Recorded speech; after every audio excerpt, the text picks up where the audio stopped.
नमस्ते दोस्तों। अक्सर हम एक शब्द सुनते हैं फ़िलॉसफ़ी और बहुत से लोगों को इसका अर्थ नहीं पता होता है। तो आज हम इस पे कुछ चर्चा करेंगे। फ़िलॉसफ़ी, लव फॉर विज़डम, बुद्धिमत्ता से प्रेम। लेकिन ये शब्द वेस्टर्न कल्चर से आया है क्योंकि वहाँ सोचने पे बहुत ज़ोर दिया जाता है। ओवरथिंकिंग, इतनी थिंकिंग होती है, इतना ज़्यादा सोचते हैं कि तनाव जैसी बीमारी ने शायद वहीं जन्म लिया। भारत में ये बहुत बहुत बाद में आई और ये अलग बात है कि आज ओवर थिंकिंग करके हमारे युवा पथभ्रष्ट हो रहे हैं। अगर दर्शन शब्द की भारतीय संस्कृति के परिप्रेक्ष्य में बात करें तो यहाँ सोचने पे जोर नहीं दिया जाता, यहाँ देखने पे जोर दिया जाता है। ध्यान से देखना, अंतर्दृष्टि से देखना, अपने भीतर की आँखों से देखना, ये दर्शन का वास्तविक अर्थ है।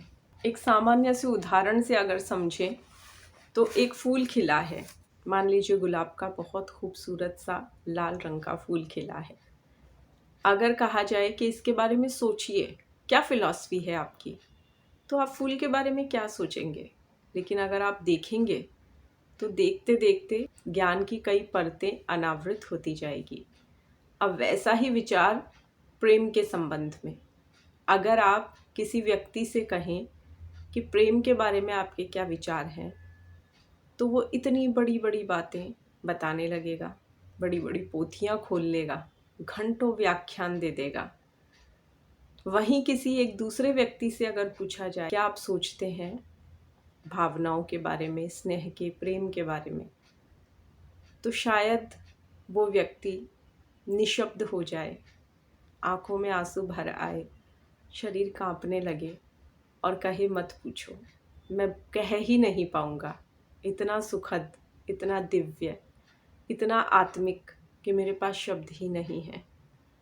अब आप समझ गए होंगे कि जो घंटों व्याख्यान दे रहा है उसने प्रेम को सोचा है, प्रेम किया नहीं है।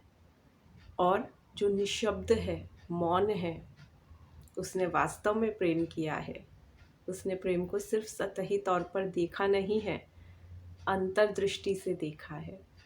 उसने सोचा नहीं, देखा है, समझा है, परखा है, भीतर महसूस किया है उतरते हुए। इसीलिए उसके पास शब्दों का अकाल हो गया है।